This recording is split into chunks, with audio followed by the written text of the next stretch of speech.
Good evening, everyone. My name is Karina Dice, and I'll be moderating this evening. I just want to confirm if you're hearing me, if you could use your reactions to place probably a thumbs up, smiley face, something, or type in the chat.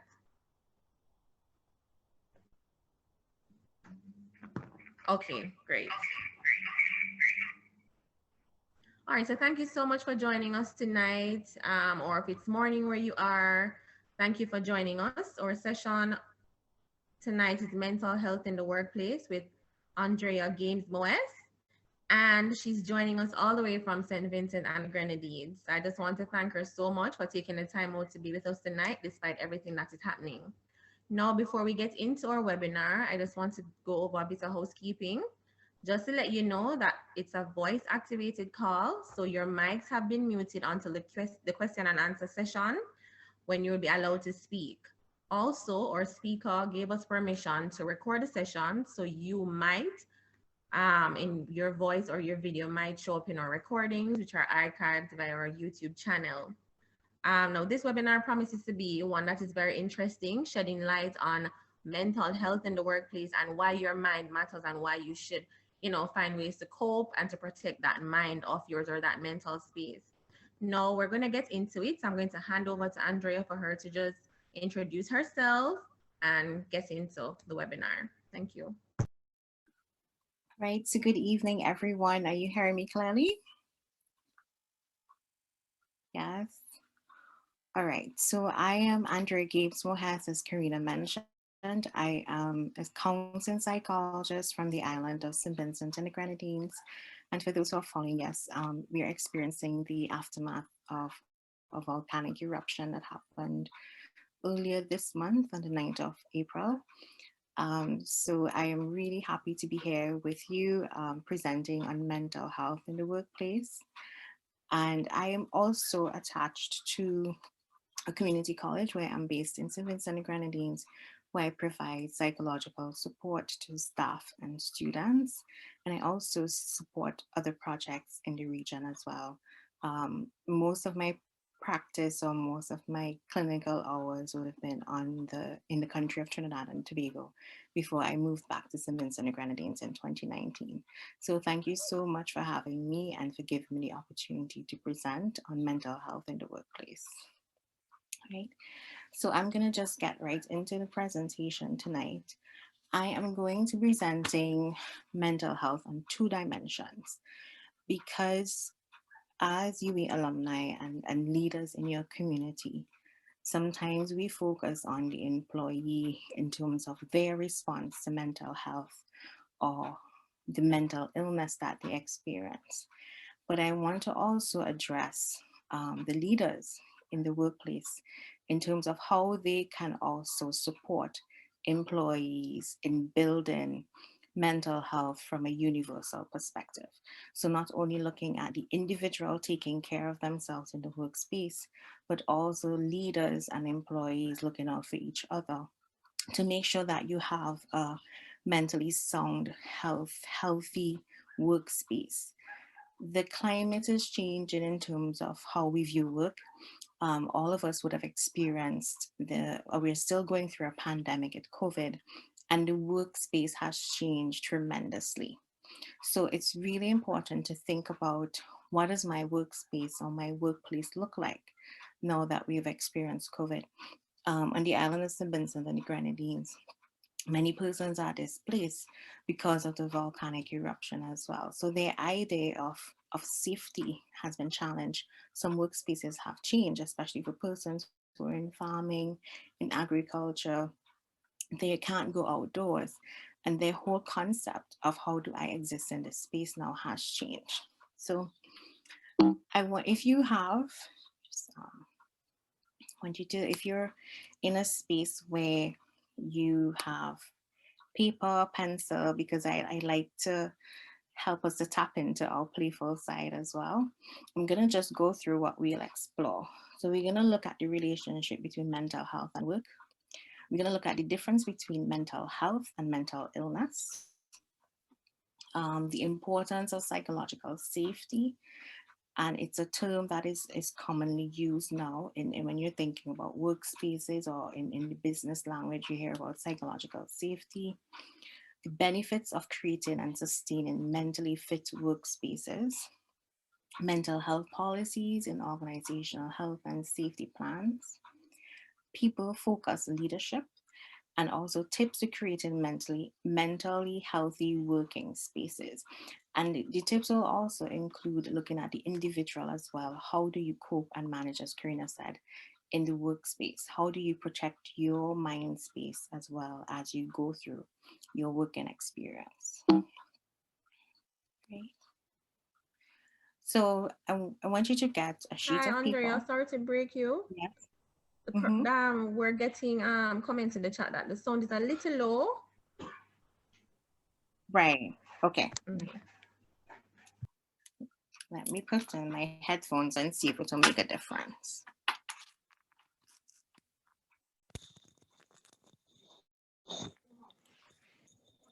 Are you hearing me better? Yes, it's better. All right. Are you getting any feedback as well? No, I'm not hearing feedback. Oh, all right. So thank you, Karina. So I want persons to get a sheet of paper, a pencil, if you can, or a pen. And we're going to do a little activity together. So I want you to draw a shape that represents your workspace, whether it's a circle, a triangle, a hexagon, any shape that you can think about that represents your workspace. Right? And when you've drawn your shape, I want you to write all the things or emotions that represent your workspace, whether it's positive or negative. And you don't have to share this activity in the end. If you, I want you to be as honest as possible. And outside of that shape, you're going to be writing, why am I working? Right? So in your shape, you're writing the positive and negative things or emotions that represent your workspace. And outside the shape, you're writing, why am I working? For example, I like my clients, my work motivates me, I need to pay my rent, I need to feel fulfilled. Why am I working?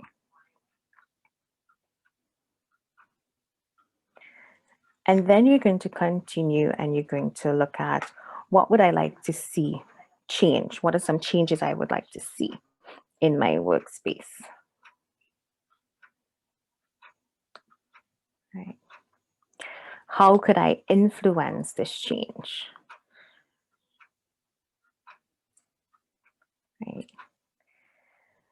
And you're going to keep this paper until the end of the presentation.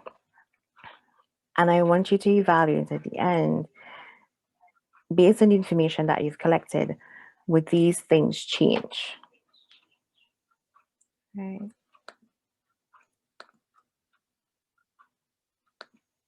Oops. I'm going to tell you a little story, right? So there are two women in a coffee shop and they're speaking about their workspace. And they both come from different industries and they have two different lifestyles. So we're going to call them Suzanne and Mary, right? So Suzanne is saying to Mary that when she goes into work, because of her work, nothing has changed in terms of the spacing for COVID. But what she notices is that her manager always checks in to make sure that they have, the right mask, that they're keeping their distance. And she really likes that her manager checks in on her. And she said it gives her a sense of safety because it means that they're looking out on those policies to make sure that they're doing what is right to stay safe. Also, she said she noticed that their workspace has changed, where they have created distance between them. And she noticed that everyone checks in with each other and their manager encourages them to look out for each other. She also said that even though she's anxious about what is happening and the changes that are happening, that she still feels a sense of hope because she feels as though there's a certain direction in where the company is heading and going. Mary, on the other hand, has a different story where she says that in these changes, nothing was said to her. Every day things keep changing, and she feels really anxious because she's not sure if she'll still have a job. She's not sure what the outcome is going to be like. She notices that her blood pressure is going up. Nobody is saying anything to her. And she also said that she noticed a lot of persons are missing work and nobody is reporting or communicating anything to her.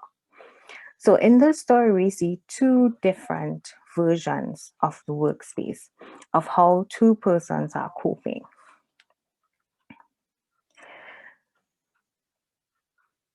So when we think of mental health and work, WHO states that work or working conditions is a major factor and a key social determinant of mental health for many adults in the Caribbean and globally, right?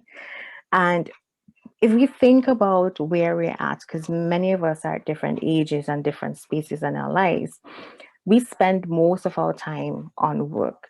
Because of the changes of COVID, some of us may be working from home or working on shift.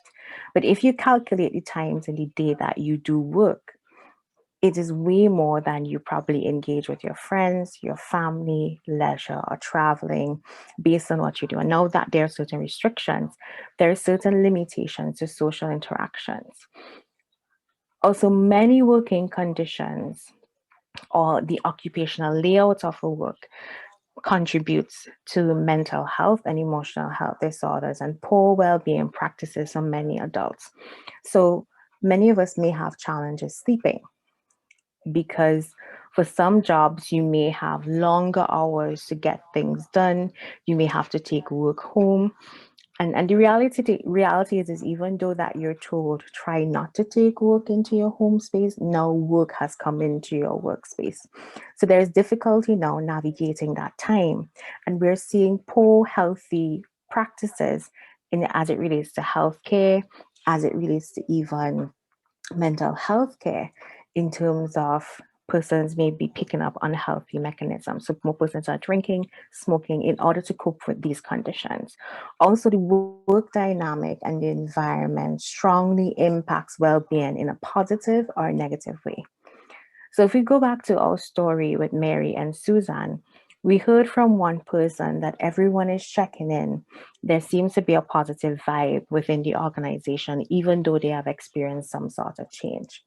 When you listen to the other female story, she's stating a different sense in terms of the dynamic and the vibe is not healthy. And that is also raising certain concerns for her as well with her mental health. Also, our brain's ability to process, to be flexible and to navigate tasks controls the outcome of our work performance. So interestingly, there's a lot of information around, you have to separate your emotions from work, or we create activities without thinking about how do we process information. And a lot of the businesses or our work success is linked to our brain health and our mental health. So why is mental health important? It creates safety, not only for the individual, but it also creates safety for the business ability or the workspace's ability to grow and to move from stage to stage within the working dynamic, within the workforce, within the economy that is trying to move against. It creates a sense of belonging, right? Work, your mental health and in a work setting also creates inclusion. Many of us create very strong friendships from our work experiences. We create a sense of trust as well in our workspace. A mentally healthy workspace also creates structure. So you find you're organized, even though there may be shifts, there may be uncertainty, but you have an idea of where you're going and what the outcome or what your performance or input, where it's taking you. There's a sense of well-being. So it creates a very holistic view of care for the employee. So you're not only looking at, having bonding times or outings, even though that's limited now, but you're also taking care of the person spiritually, you're taking care of them psychologically. There's a sense of well-being and also a culture of support. It increases productivity as well. So if your workspace is more accommodating, it's more safe, there's trust, there's structure, there's an increased level of productivity. WHO shows that because of mental health challenges, we companies when they look at the global economy, you lose at least US $1 trillion within that period. So mental health also impacts your ability to create and to grow economically in your workspace. But it also creates boundaries and it helps to create openness. If you feel safe to speak up and know that what you're saying is being heard, and also you're able to feel included in that space, it helps you to be open and to move freely within your job. It also, mental health is important because it creates what we call empathy in the workspace, and we'll go into that deeper, and it creates connection. What makes us thrive as human beings is connectivity, and especially in these times of COVID and all the different challenges that we're having, we realize how important connectivity is. And if you spend so much time on work or doing work activities, you can feel isolated if there's no work connectivity. And isolation leads to other mental health challenges as well, right?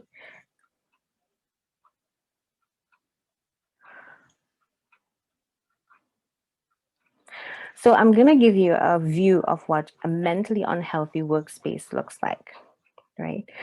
And mental wellness impacts happiness, productivity, and collaboration. It is just as important as physical health. And if someone is not feeling psychologically safe, it affects what you see in your company. And sometimes we may deem this as, we may see it come out in behaviors, but you see the changes before an outburst, or sometimes what we say mental health issue or episode arises.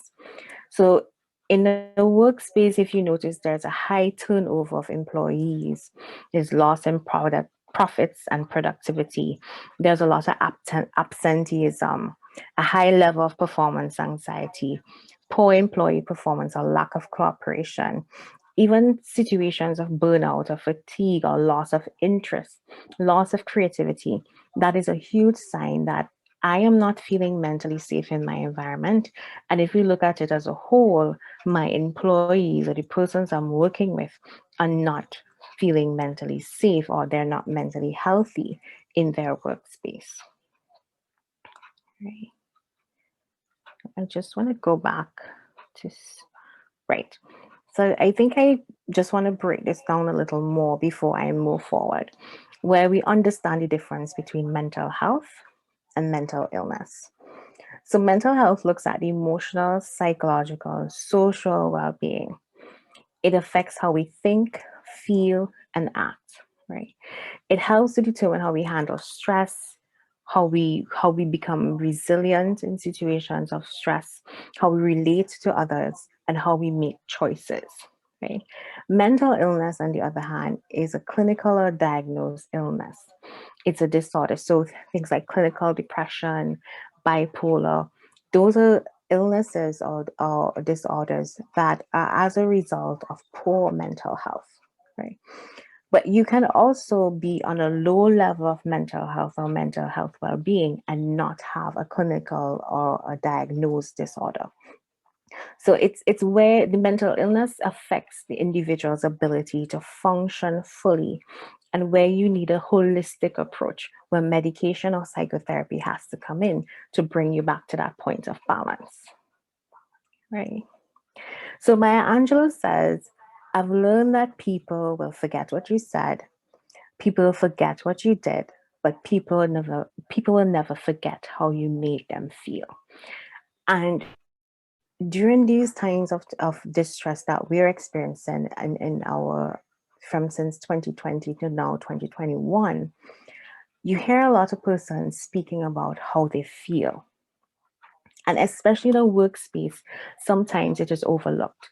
So we may pay attention to what people say, but we're not paying attention to what is the emotion behind what we say. So we may just say, we want to thank everyone for coming, but it may not sound genuine, or the past experience before has influenced how that is received. So it's really important as we navigate through how we work with creating mental health, incorporating, mental health in our workspace, and paying attention to our own mental health, that we look at psychological safety at work. And Amy Edson, from Harvard Business University, speaks about psychological safety is an avenue or a space where you allow persons to have the freedom to speak up, to feel inspired, to have a framework where they understand their purpose and they feel their worth and value within the organization. And she explains a framework where leaders, but also employees amongst themselves, can create psychological safety within their workspace, where they're reminded of the nature of their work.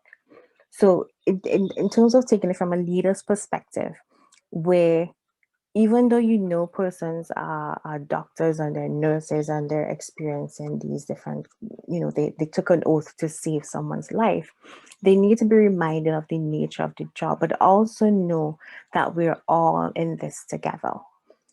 Psychological safety also talks about preparing the individual for what's ahead.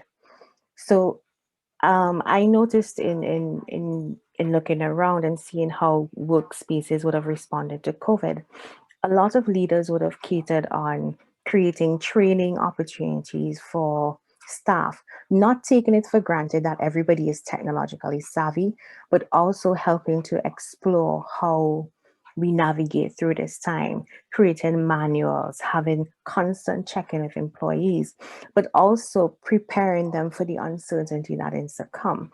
So there are some workspaces that have already created plans of working from home, where it might be a permanent space, or giving their employees that option for a permanent space, but also reminding them of their purpose of the job. Because even though you're working at home, there are certain elements of the job that we want to sustain in terms of the standard, the quality, and the value of the task at hand. It also creates a system of modeling appropriate behaviors associated with what you desire your employees to bring. And it's where your vision statements or your mission statement, or what you value as an organization comes off the paper and now becomes behavior and actions that persons have to model. So it's basically not just doing as I say, but creating practical examples that persons can draw from. So it's encouraging also your employee, or even amongst your groups or your teams, to be open to engage and have input into decisions that are being made. And it's providing an openness for help, where an executive is willing to come down at the employee's level to say, okay, where do you need help here? How can we assist you and take you from point A to point B? Excuse me, but it's also employees creating that space to work together. And because of mistrust or situations of where that can affect the dynamic, it makes this environment unsafe, which can lead to further mental health challenges. So to create psychological safety at work, it's where you're inviting input through direct questions, where you're embracing who speaks up and you show gratitude. And sometimes we are affected by people's tone. And as we go further along, I would, invite and give tips in terms of how you manage that. But we also can be turned off by people's input. And if you're creating a psychologically safe environment, it's important to allow the person to speak up, but you're also instructing how you navigate that conversation in terms of what behaviors we want to model. So if we want each other to be respectful of how we speak to each other, what does that look like? Because each of us are bringing in our own culture, our own expectation, our own desires. And sometimes we take it for granted that everybody understands what respect is. Everybody understands what empathy is. So you're really allowing that space for input, but in a more directive manner. It's where leaders create an environment of service and a deep sense of trust and cooperation. And in workspaces, trust and cooperation is a big challenge.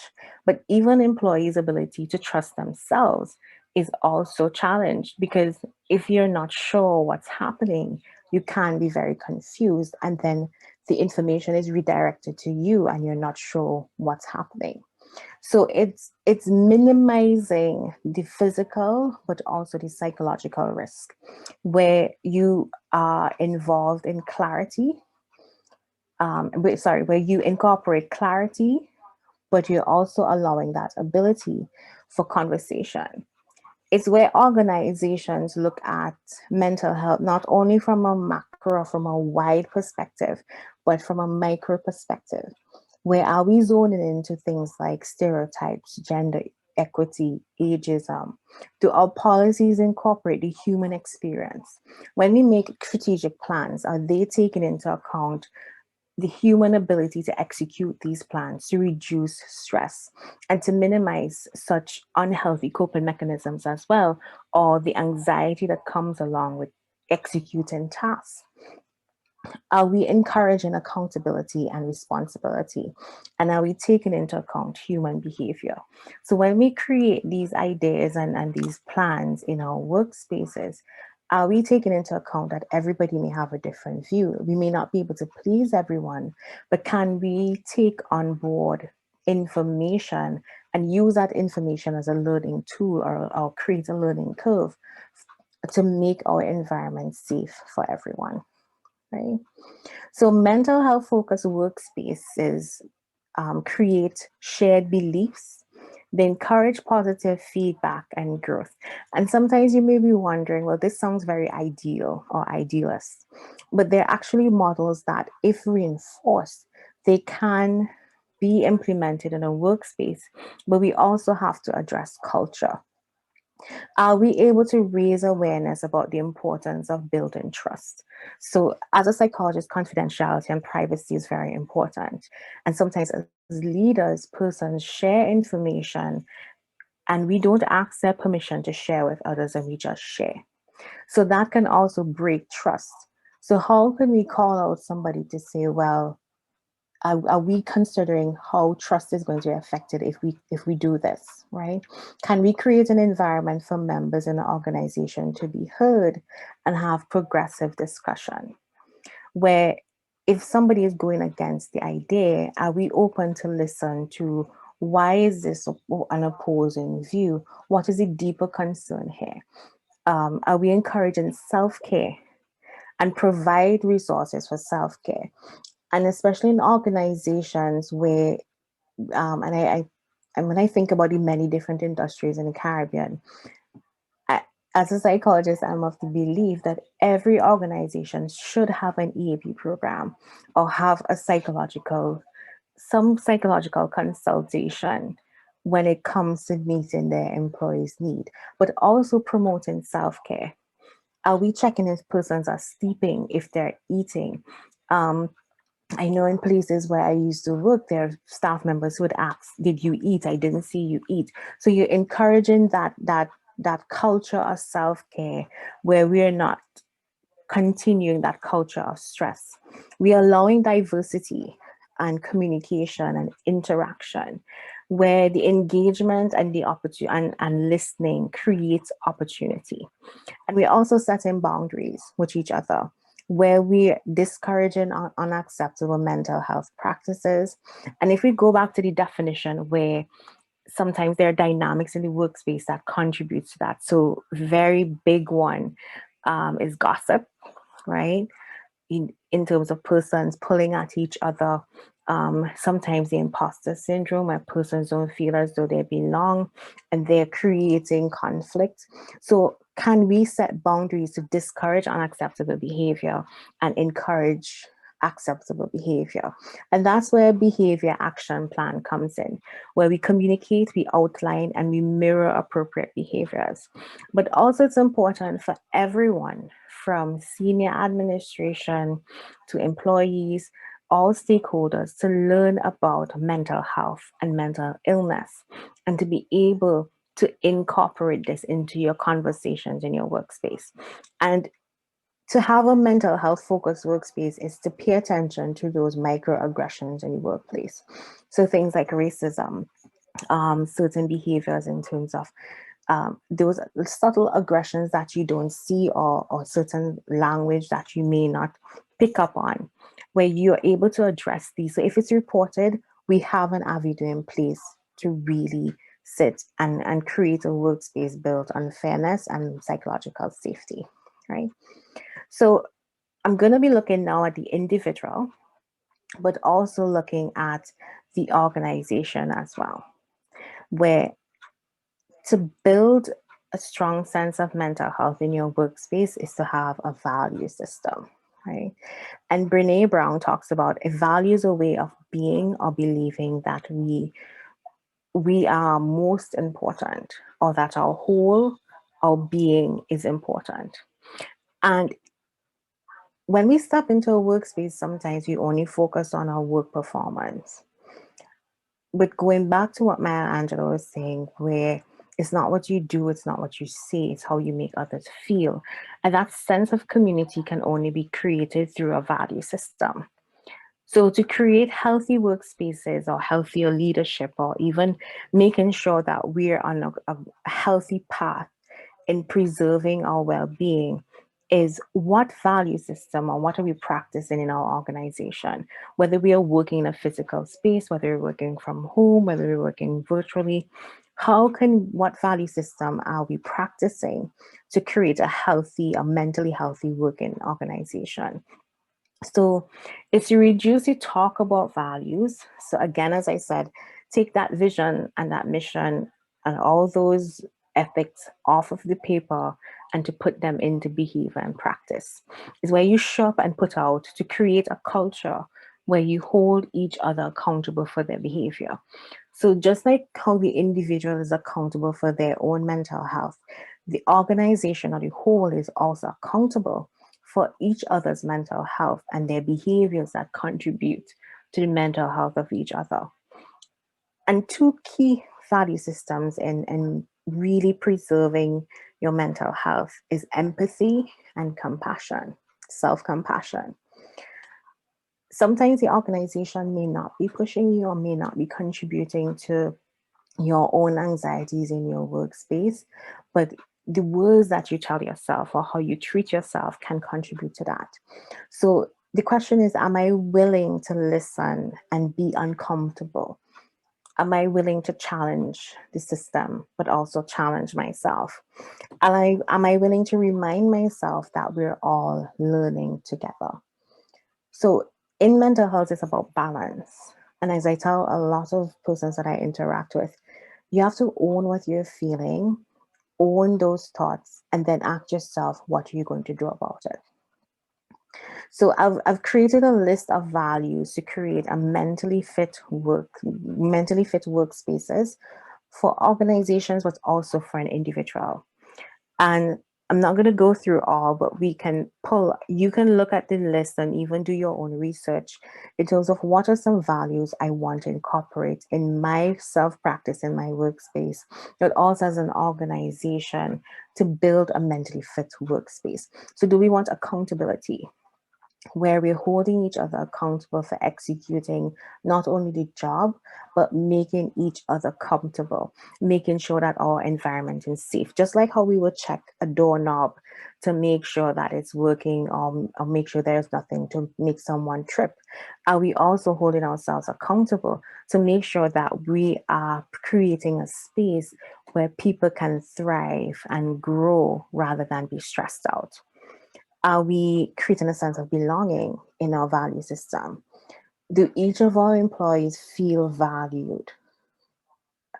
Or do we pull some up and leave some behind? Is there collaboration?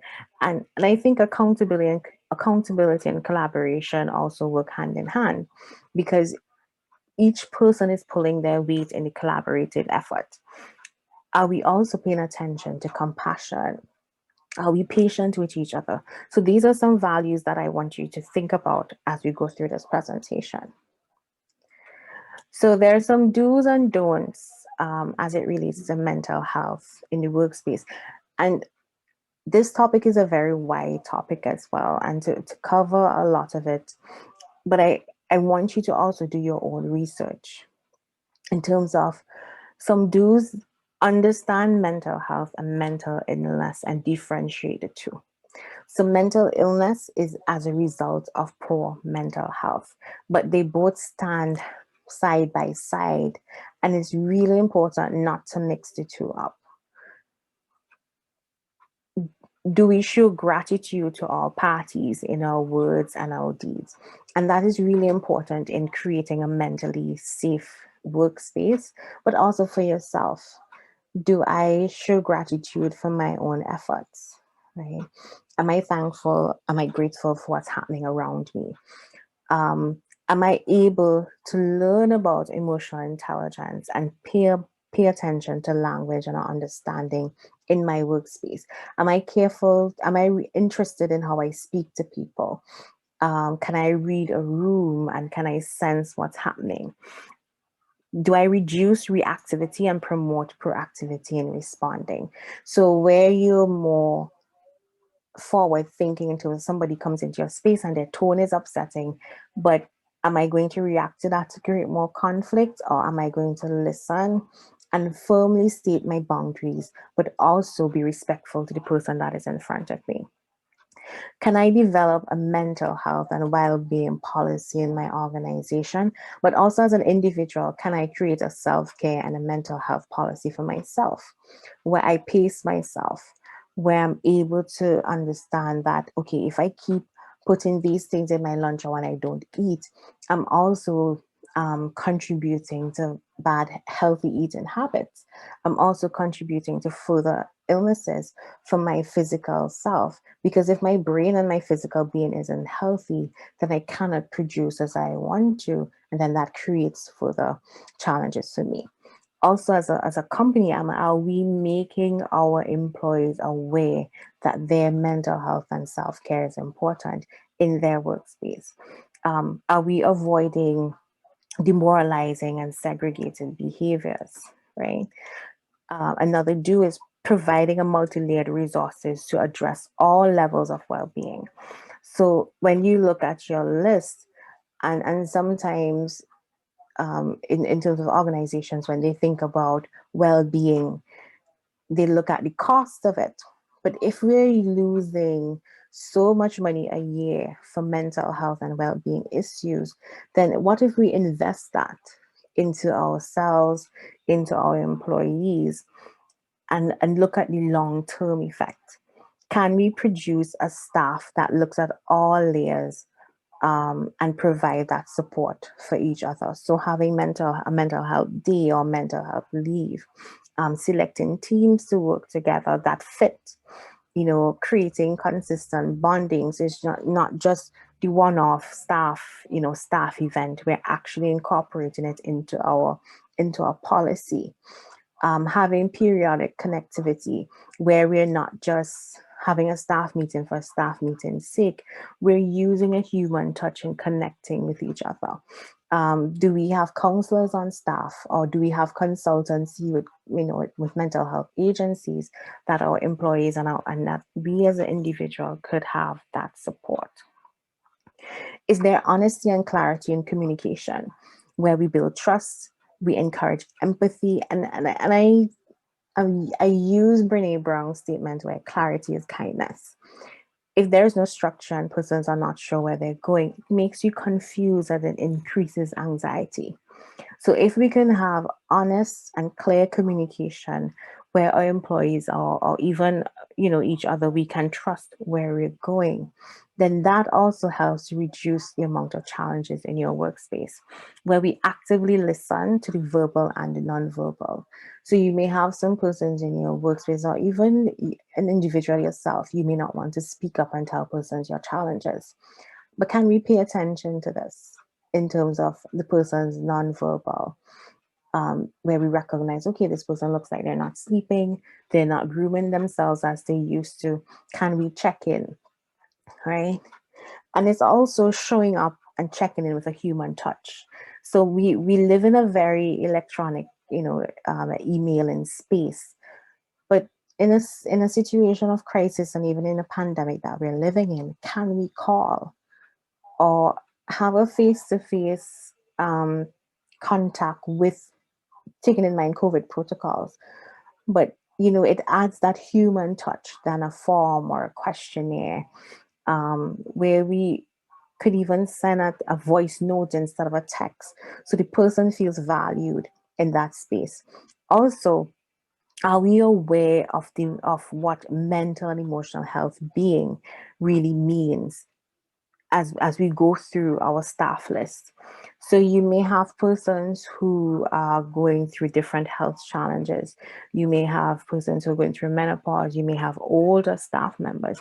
Are they supported as well in all our policies? Do we have also areas for persons who are differently abled?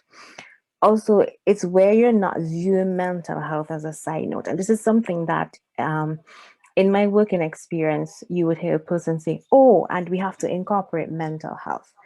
This should not be just a side note or a side note. It should also be incorporated in your primary work plans, because the brain controls a large percentage of how we execute things. Ideas are formed in the brain. Emotion, passion, person's drive is formed from mental health. So if you're not putting that in the forefront in terms of when you make decisions, then you're actually not looking at yourself or your staff as a human being. You're just looking at them as a product.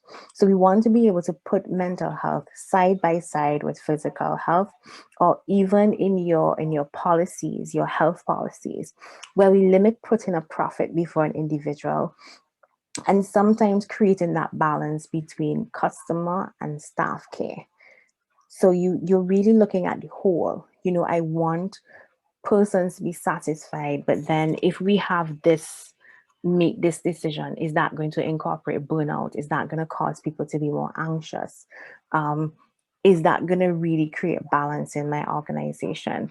And you want to resist making assumptions and judgments where you assume that this is going to benefit your organization, but sometimes you may have to seek an external consultant to find out, okay, if I make this decision, how is it going to impact my employees? And even for an individual as well, if I take on this extra workload, how is it going to affect me in the long run? Am I going to be more tired? Am I going to take away time from my family? Is this going to make me sacrifice even healthy eating habits? Is it worth it in the long run? So it's really important to create those balances and those checks in terms of creating a mentally healthy working environment. So as we come close to wrapping up, I think Kearney will just check me in with time. Excuse me, I want to create an example of what a mental health policy or framework would look like. And as I said, we're looking at two angles of mental health in the workspace. We're looking at the leader's perspective, and we're also looking at the individual's perspective. So every country has a mental health act or laws or social issue policies in their country. for all age groups and populations. So mental illness, differently able, domestic violence. And when you're creating frameworks for your organizations, especially now with COVID and the pandemic, where people are now reassessing their HR policies and reassessing their organizations, is to incorporate these policies within your framework. Sometimes we create ideas and policies without considering human rights or even, those mental health or even domestic violence as a part of our policy. But the world is becoming so much smaller, and issues are popping up that were there before but are now becoming more prevalent. So you want to make sure that your organization is able to safeguard your employees from further challenges. So in your framework, you also want to make sure that all your leaders in particular, or persons who have supervisory positions, understand how to create a psychologically safe environment where they understand levels of engagement, task, connectivity, and communication. So you may have someone who is very direct in their conversation, and especially if they're speaking to a diverse group, they want to make sure that their communication is at a particular level that doesn't lead to sarcasm or could disengage persons. You want to make sure that whoever is within that position of leadership is able to connect and engage to make sure that we are not having high levels of performance anxiety, that we're not being insensitive to people's needs, that we're not inducing further challenges than what people are experiencing in their personal life. Because if we spend so much time on work and it's not a safe environment, we know that high levels of stress would lead to further complications. So it will either come out in a person's physical health, or it will come out in affecting their mental health. There's a word that you may hear sometimes when persons are thinking of creating psychologically safe environments, called trauma-informed care, where it gives the opportunity for connectivity, where it gives that opportunity for preparing the space or preparing the individual to understand what's to come. But we're also looking at how what this person is going through, how they are cared for. But also we're looking at empathetic and professional communication. So sometimes we get, as young people may say, you get in your feelings and you say what's on your mind without thinking about how does it impact the person's behavior, or how does it impact the bigger picture of what we want to achieve in our organization. It's also paying attention to problem solving techniques. Are we looking at the entire picture of what we want to create? So we want to put this grand scheme in play, but then are we looking at every department and how it's going to affect them? So if we want to put everything online, is our staff trained to really navigate all the online facilities? Are we taking that for granted? Because if we don't know, or we assume that they don't know, then we create more stress factors. And if we recognize the stress factors, what are we putting in place to make sure that the individuals that we are taking care of, that they also have a facility to reduce that stress? So these are just some examples of what a mental health framework. And I tell, when I work with persons, I would say you have to create your own self-care framework as well. So before we even get into individuals safeguarding their mental health, you can take some of these elements as well in terms of what is the purpose for me creating a mentally healthy working environment, right? Am I seeing an increase in substance use in my employees? And it's not that you're going around asking persons, are you drinking more? Are you smoking more? You see it. You see when persons take a cigarette break. You see when persons are going out more. You see those changes. You can also see burnout. And if we go back to Earlier in the presentation where I spoke about, you will see a high employee absenteeism. And you could check in with yourself as an individual in terms of, why am I creating a self-care plan? Am I tired more when I go to work? Am I feeling physically drained? Am I lagging behind in my activities on work? Do I feel very tense, or do I have high levels of stress? Did I have an outburst on work with someone that I normally don't? And this doesn't feel like me, right? Then you look at the scope, which is creating a policy or implementing a mental health or mental wellness committee, where your HR or persons in charge of human resource, or even, all stakeholders involved, are really versed in developing and revising this policy, where we're making sure that we're taking care of our employees' mental health. But on the other side, you're also taking care of your mental health as stakeholders as well, because you can lose a lot of time and effort if your employees or if persons working among you are not feeling safe and their well-being is jeopardized by work. Right. So just some examples of what a mental health policy would look like. It will define what mental health issues are. It will look at the factors or the causes for mental health issues. So sometimes some persons may customize it to information received in an organization. But what I've noticed in the few Caribbean islands that I've worked and interacted with, persons do not feel safe to speak up about mental health issues or to speak up about their challenges. So a tip that I can give persons, whether in leadership or even as an employee, you have to pay attention to observation and kind of keep your ear to the ground. Where if you recognize that a person is complaining about certain things or they're talking about certain things, that gives you the cue as to what the issue is. So lack of appreciation is a very big one in a lot of organizations, and even employees feel as though their efforts and what they're put into is not valued, right?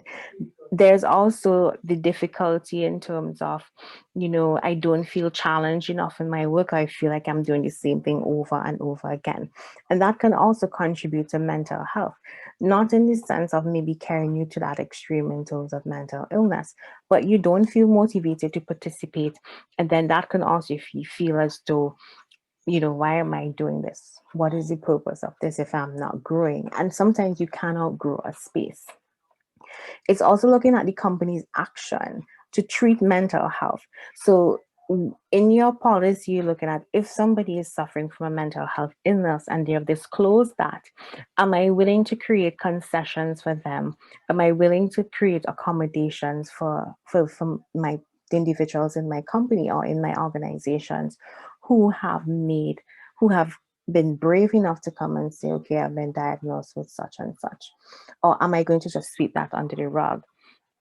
Also, for the individuals themselves, they also know what resources they need to tap into. So if you recognize that these are the issues or the actions that the company needs to take, then it will help you to decide what resources we need to have on site. So maybe we need to have an EAP consultant to cater for these things as well. Or maybe we need to have a counselor on site. And then you have what we call internal policies for employee distress.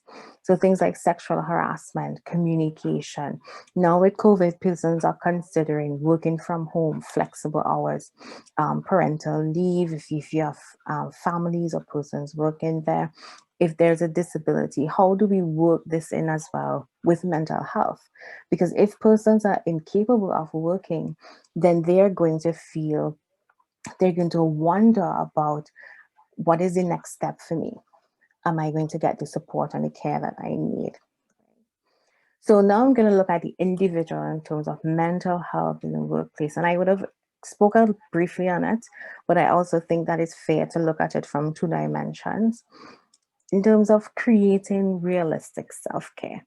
In some situations, you may speak up, and sometimes some organizations may not be able to create the shift to accommodate for mental health in the workplace.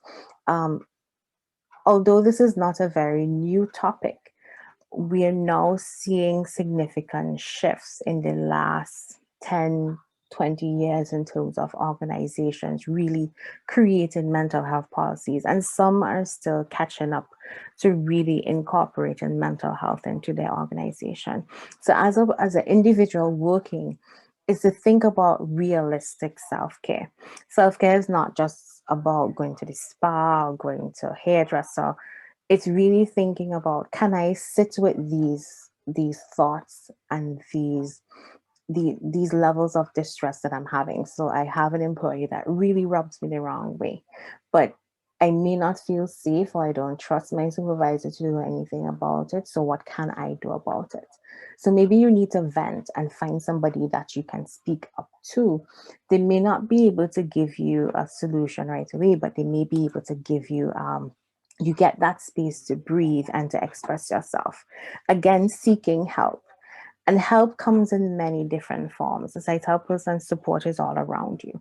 So it may not be immediate in your organization, but it can be a family member, it can be a friend, it can be another coworker that you can trust, that you can share space with, can be a mentor. So they can give you a different perspective in terms of how can you create a solution for the problem. And sometimes you may not be able to find that solution right away, but you may have to be patient with yourself and look for another solution deeper down. Prepare yourself as best as you can for changes and to practice the value or the quality of flexibility and adaptability, especially if your organization may not have a full structure. It can be very chaotic and it can make you anxious, but adaptability helps you to understand how the organization works. So even though it appears to be chaotic, there's some, one of my grad lecturers used to say, there's a method to the madness, but sometimes the anxiety can blind you from seeing that method. So incorporating in your daily practices flexibility and adaptability helps you to more or less move with the tide than to move against the tide. As I tell persons, if you're in the sea and you panic, you will drown. So there has to be a situation where you decide for yourself, am I going to stand still or call out for help? Am I going to try and swim? Am I going to float? So it's really incorporating those two value systems in your daily practice. Sometimes you need to delegate or collaborate, but fairly. And what I mean by fairly is collaboration is not only one person doing the work, it's both parties working together to achieve that goal. So sometimes it's speaking up and saying, okay, I can't do this on my own. Can I get support? Now, we tend to advertise multitasking as a skill. But a lot of cognitive psychologists will show that the brain can only do one activity at a time. So it's really, as an employee, is to think, can I really handle these 6 activities all at once? Or can I create some system that helps me to do it one activity at a time? So in my own personal experience in the workspace, because sometimes you have such high levels of interaction with people, you can get overwhelmed by it and you find yourself doing a million things at once. So creating that pause time, that moment to breathe. So I tell persons the bathroom can be your best friend on work, but especially if you're working at home, it can be challenging with that structure. So again, it's creating that checklist to see what can I do today, but also setting realistic time frames. Sometimes when anxiety kicks in, it causes you to create unrealistic time frames. So it's really important to create that space to breathe, and also to find an advocate to speak up for you. You may need that one person to say, I don't think Andrea can handle this right now. Maybe you can give it to Karen because she has less on her plate, right? And it's to incorporate mental health, self-care, stress management, and burnout, thinking about those concepts in your planning, even in your individual planning for yourself, but also in your organizations. So before I end, I want you to go back to your your shape that you drew. Or for those who would have signed in late, I want you to think on these questions. Am I happy on work or am I burnt out? Is my workspace psychologically safe? Do I see mental health as just a disorder? Right? Do I consider the mental and emotional health of my colleagues and staff? When I examine my plans, is it human or mental health friendly? Meaning, is my plan, when I create my plans, are they brain friendly? Am I aware that the concepts of business are changing? Do I encourage an environment of stress? Do I focus on the bottom line rather than how my workspace is affected? And these are some reflection questions I want you to think about. So you can choose one or two and you can answer them, right? So that's the end of my presentation. I think Karina, if you want to open the floor for questions. Definitely. Thank you so much, Andrea. That presentation shed a lot of light on this mental health problem. I mean, as you said, it's something that we keep on evading. We don't want to admit that, it's a problem for a lot of us. And so we're going to go to our question and answer. But before we do that, I just want to ask you, how do you, especially in like if you're working in a team and you recognize that, a team member might have some change in habits, how do you provide assistance or highlight the problem without stepping on the person's toes or eroding any boundaries that your fellow coworker might have? Right. So it's important, especially if you're working on teams,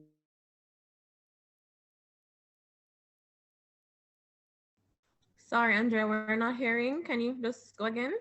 Your mic is muted. I was mute. Yes, right. Right. So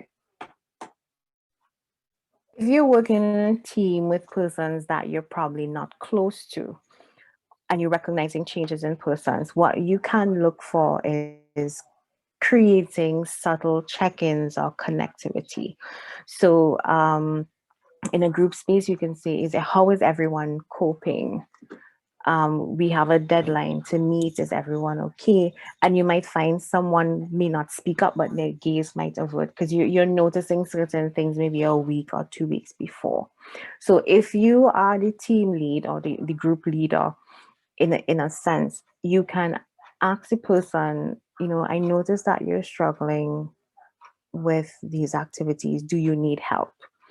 So you're not calling out and saying, I'm noticing you're not doing this, this, and this. So you ask, do you need help? And if they say, well, no, I think I'm fine, then you would address the event or the situation. So you could say, well, I noticed that the work was submitted and these things were missing. So then you could make those subtle suggestions. Now, if it's somebody that you're very close to, and they're coming all the time and they're speaking about certain things, then you could suggest, I think you need to speak with someone. But within finding out persons, what I notice work is if you build a connection with a mental health provider that it creates the opportunity for the person to trust that you're referring them to somebody that can help them. Right? Does that answer provide some insight? Definitely provides a lot of insight. So we're going to Yeah. welcome our Yeah. participants to, you can post your questions in the chat or you can raise your hand for your mic to be unmuted. But while we're waiting for the questions, I also want to ask on a personal level, if you have identified based on your presentation, that you might be, having probably unhealthy mental issues in the workplace, in your personal life, etc. How or what steps do you recommend to come to terms with that and then to seek assistance or help? Because sometimes we do notice changes in our behavior, but we don't readily, admit that this might be a mental health problem or an issue. So what are the steps to just, come to terms with what's happening? Right.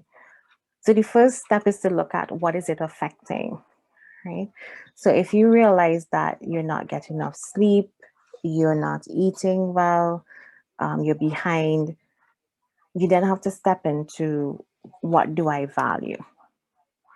So if I am the person who's the driving force behind making all these happen, then do I value myself enough to take that first step? Now, when people think about mental health, they think about mental illness. So the first question I get in sometimes when persons enter my space or my office, am I crazy? Right?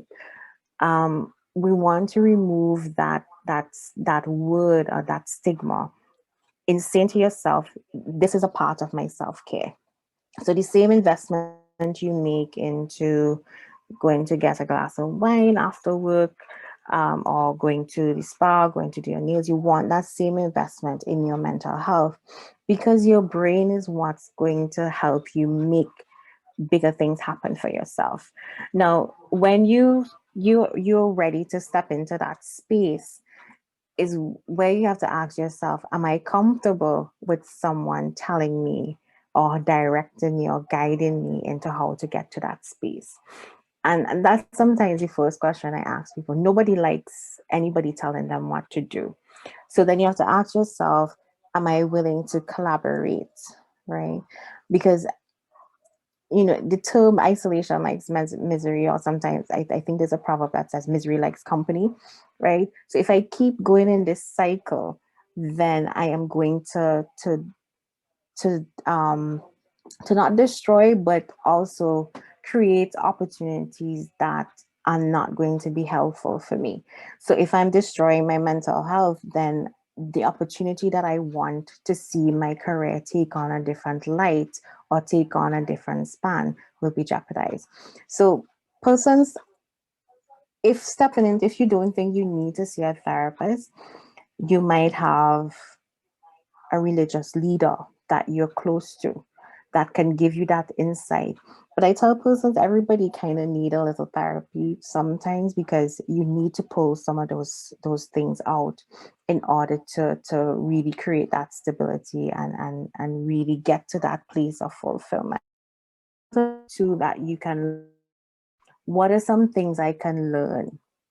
So there are lots of avenues online to learn about procrastination, to learn about better mental health, to learn about how better eating habits to improve your mental health or your physical being. So if you're not ready to step into that therapy space, you can tap into your curiosity of learning. So there are a lot of TED Talks on YouTube. LinkedIn has a huge learning platform. There's another website that I use as well, which is called Future Learn, and universities give a lot of different things. This program is also a good program to tap into to get resources and to get, avenues for self-care. But these are just little nuggets that can just boost you up. So you may need something more than that to maintain stability. Okay, got it. Thank you so much. All right, we have a question in the chat from Jagmohan. It says mental health and conflict within the workplace, especially personality clashes, can be very destructive. How can I take control of the situation without creating more conflict, which can lead to people feeling alienated? Right. And you have also mental health, this personality disorders as well that may come into your workspace. So creating, a value system of behaviors that are acceptable, where you're speaking to the person's behavior and not the individual. So you're using more I directed statements. So you could say to the person, I felt disrespected when this word was used. So that way you're not going to tell them, you made me feel disrespected. So what you're speaking to is the language they use or the activity that they engaged in. I tell a lot of persons and companies who I may consult with sometimes, you need to have a ethics plan and a value plan. As a psychologist, even though I'm practicing in St. Vincent and the Grenadines, Also a member of the Trinidad and Tobago Association of Psychologists. So we follow American Psychological Association ethics. The Jamaica Psychological Association have their ethics as well. So we follow some of those to make sure that we're following Caribbean culture. But ethics and handbooks and those value behavior guidelines help to manage some of the conflict. So you have a blueprint to follow. So you can say, well, this is what you engaged in, this is the activity you engaged in, and this is the consequence of that behavior. What creates alienation sometimes is the method in which the delivery of the information you're providing the person in terms of what they would have done, how that is communicated. So if you air them out in a whole staff meeting, that will make the person feel embarrassed, which will then cause more conflict. So you want to take a human approach where you are approaching the behavior, you're approaching the agreement. So some companies have contracts where they have behavioral elements built into it, like integrity, accountability, honesty, those different things built in. So you speak to that so that the person doesn't feel as though you're only singling me out, or you create further conflict where the person would say, well, Susie did that and you didn't tell her anything. So you want to try and keep on the ball with that. I hope that answered the question. Okay, thank you so much. Let me just check here. I'm not seeing any other questions in the chat, but until other questions come in, I just want to say that what in the first instance, you asked us to create a shape, whether it be a circle, triangle, etc., Yeah. and to just identify, reasons why you're doing what you're doing. If it's for money, for the love, it's a passion, etc.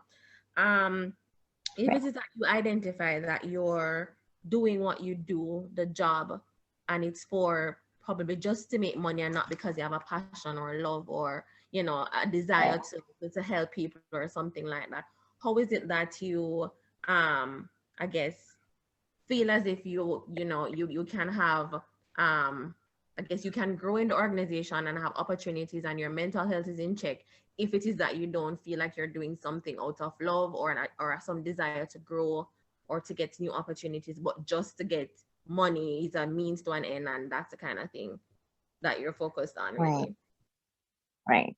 So the truth is, with looking at a job for money, later down, even though the person may not feel a deficit right away, when I talk about a deficit, means sometimes people feel a career emptiness, because when let's say you've accomplished all the money you want to accomplish, you then feel a lack of purpose. So the truth is, money drives a lot of how we exist. We need money to buy things. We need money to enjoy certain comforts. And purpose tends to grow based on experience. So in a situation like that, I tend to tell persons, tap into what your passion is and see this career as a funder to that passion. So it doesn't only become a career for money, but it becomes a career that is fueling that passion. So maybe if I give an example or a story, it might help at some perspective. So I'm a psychologist. I love my job. I love what I do, but my main foundation was in performing arts. But in the time in which I would have wanted to accomplish performing arts is an industry where it fluctuates a lot, and there isn't really that many avenues to make money as you would like. So as much as I love psychology, and that also is a part of my passion and my purpose, where I want to help people, psychology gives me a platform to be comfortable in making finances that I need to move ahead. So my retirement plan is my performing arts career. So they work hand in hand, where you yes, your drive may be for money, and that's not a bad thing per se, but it will reach to a point where the person will feel empty. So it's to look for a purpose bigger than that, or to tell yourself, you know what, right now I'm here making money, but I'm working on finding out what is the deeper meaning to why I'm here. So that way you don't feel a whole sense of emptiness. So you're challenging yourself to continue to be introspective as to what is the deeper reason why I'm in this career. Am I here to gain experience? Am I here to network?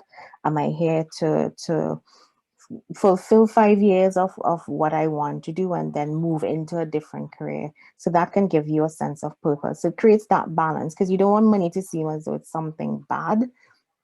It's something that's necessary, but it can't be the only fuel for your mental health in a space, because what if you have a salary freeze? Then what happens next? Okay, thank you so much for clarifying that. All right, I'm seeing two more questions here. I'll take Angelica's question. What is the best way to deal with favoritism when it comes to discipline in the workplace? Oh, that's a tricky one. It depends on where the favoritism is coming from. So if it's coming from, let's say, a senior managerial position, um, the to preserve your mental health, or to manage your stress level in witnessing that, it's where you have to dig into a deeper sense of what is important to you. Um, Now, if it's happening at a, let's say, not at a senior level, but at a middle level, it's where, if the opportunity presents itself to speak up, it's where you can bounce off with another employee or somebody that you trust, how you can frame it in a way that doesn't seem as though you're attacking, but you're addressing it in a sense that this is not fair. So one thing that can help is, sometimes persons have contracts that they sign or job specifications that they sign coming in. So the job specification or the contract helps to really bring the favoritism to light, to show that this is what the person did and you weren't held accountable for that. And you're now penalizing me based on your relationship with the person, right? In some cases, some persons may bring a union involved in the situation. So you have an extra, and that's why I said sometimes you have to find a voice to advocate for you. Because people bring certain bias in the workspace, and to challenge that sometimes can be difficult. So if you have a union or even another employee who can more or less back you up or advocate for you, that can help to navigate the workspace. Now, if it's a situation where your job security is challenged, then it's an area where, especially if you're in small companies or small businesses, where there may not be a lot of support, and that's where a union would come in. But also asking yourself, is this an activity that I need to challenge right now, or is the opportunity there as yet for me to challenge it? In terms of, what do I have to lose? And if I lose this, do I have an alternative? So sometimes I tell persons to speak it with a counselor that may not be on the job site, maybe your own personal therapist, so that they can give you a bigger picture in terms of you preparing to have this conversation, rather than you just reacting to it, and then they may have greater consequences in the long run. Okay, Angelica, I hope that answers your question. We're moving on to M. Stewart, who asked, what would you recommend as a mechanism to preserve mental health in the workplace where an advocate for employees cannot be identified? Right. Um, you can have small groups creating their own mental health and um, self-care plans, in terms of, I know some companies, they say, well, let's go out.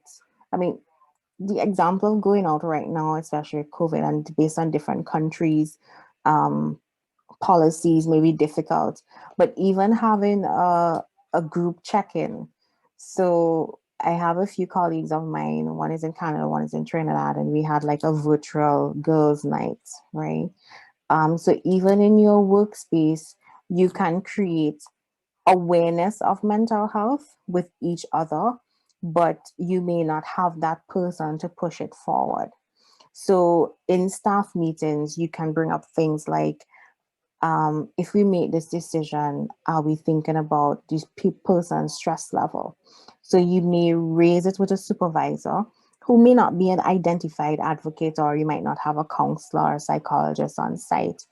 But given the climate now, because everybody's thinking about mental health, it's an opportunity to bring it to the forefront. You can tell your coworker, you have to take that, we have to take better care of ourselves, so let us work together. So if she's on shift or she's doing one thing, then I would help assist with this.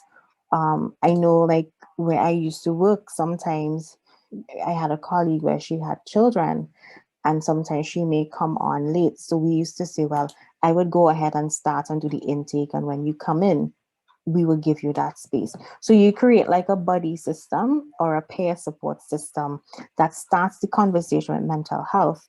And just like, once one person starts, it grows and grows and grows until eventually it becomes the forefront in managerial, or you find an advocate now to voice it. Especially now in St. Vincent and the Grenadines, because of the eruption, there's a lot of conversation now about psychosocial support and mental health. So I tell persons, this is your opportunity to speak up about it and to start the conversation about plans. So maybe you may not need to go to the manager, but you might have somebody who's like a line supervisor or HR person to drop that little message to say, well, we're really stressed out and some of us are going through this. Can you ask for like some extra hours so that our self-care and well-being is incorporated in that? Right, I agree. I hope that Sometimes we have to just, start on our own and hope that yeah, change will actually come. yeah, All right, so yeah. Simone, what tips do you have to regain your composure or safeguard your mental health and well-being after dealing with difficult or toxic customers or clients? Right, right. I actually, in my preparation for this, I I was saying, persons who work on the front line, like, Wendy's, KFC, McDonald's, those places, it's sometimes very hard to step out from that. So bathroom breaks. I tell persons, if you're working in organizations, the bathroom is your best friend.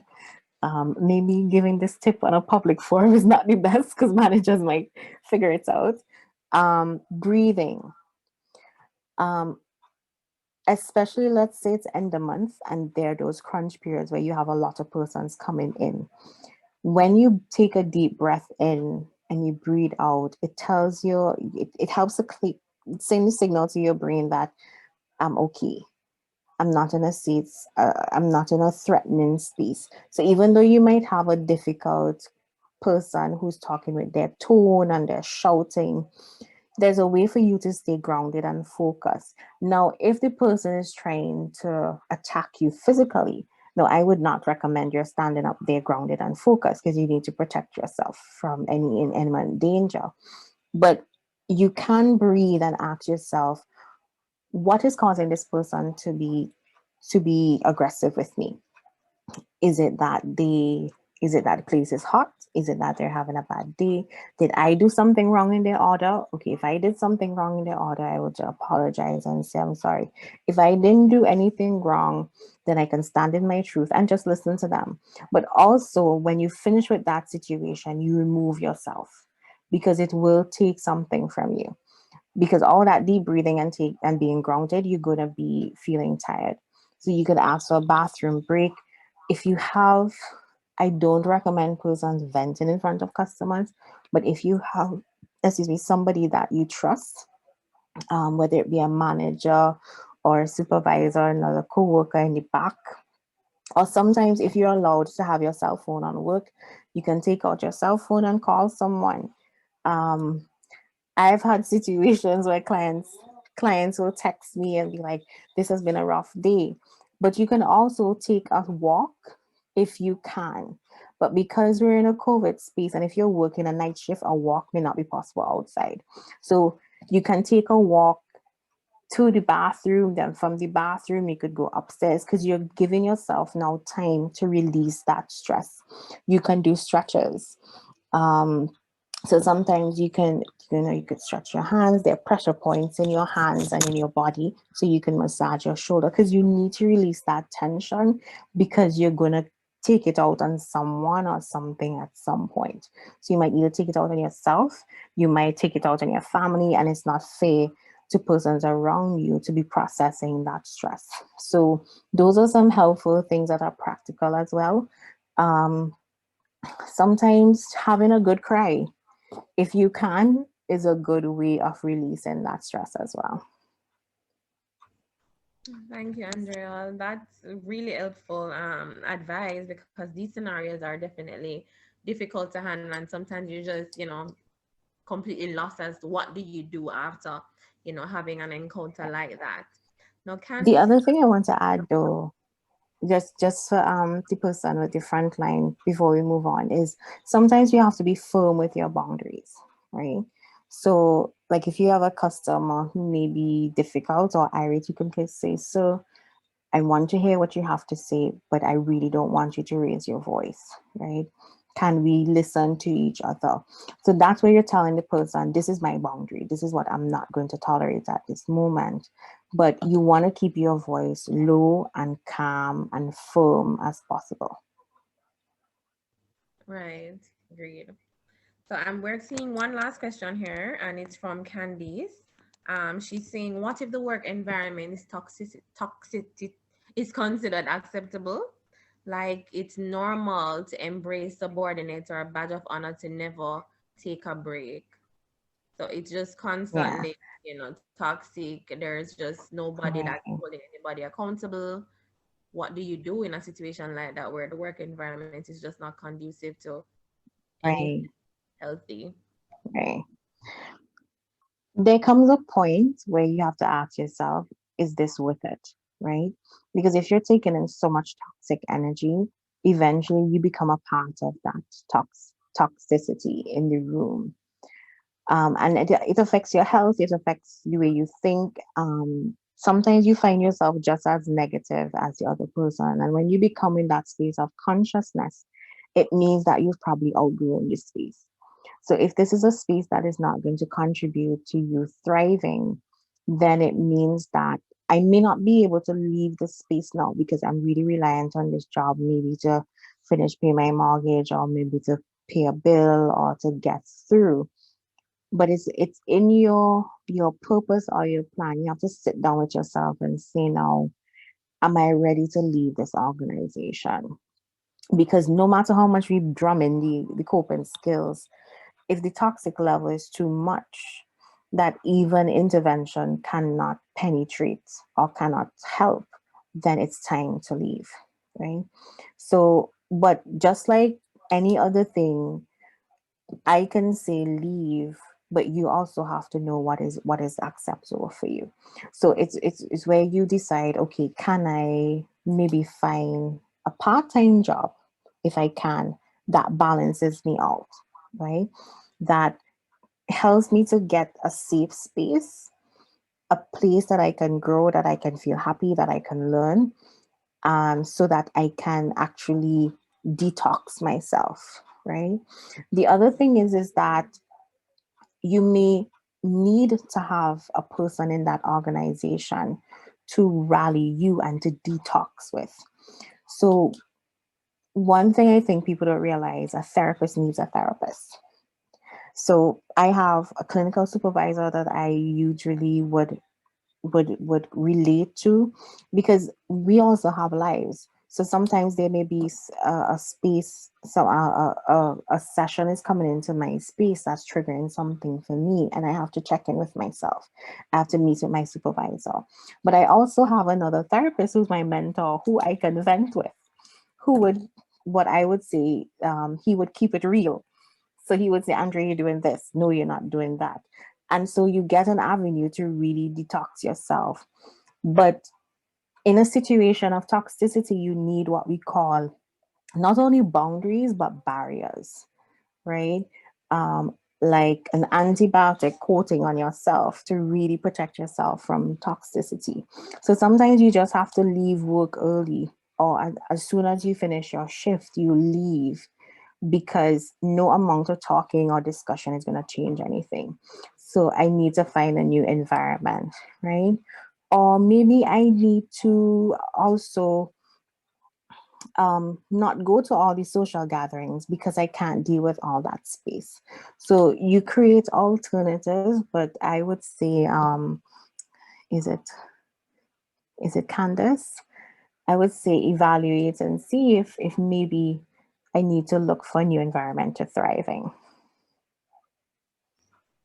All right, thank you so much, Andrea. And I just want to, relate the same sentiment from the chat that your voice is calming. It's really comforting and relaxing and reflects everything. It makes you just want to just absorb everything that you're saying and just put it to good use. So thank you so much Thank for taking you. out You're to assist welcome.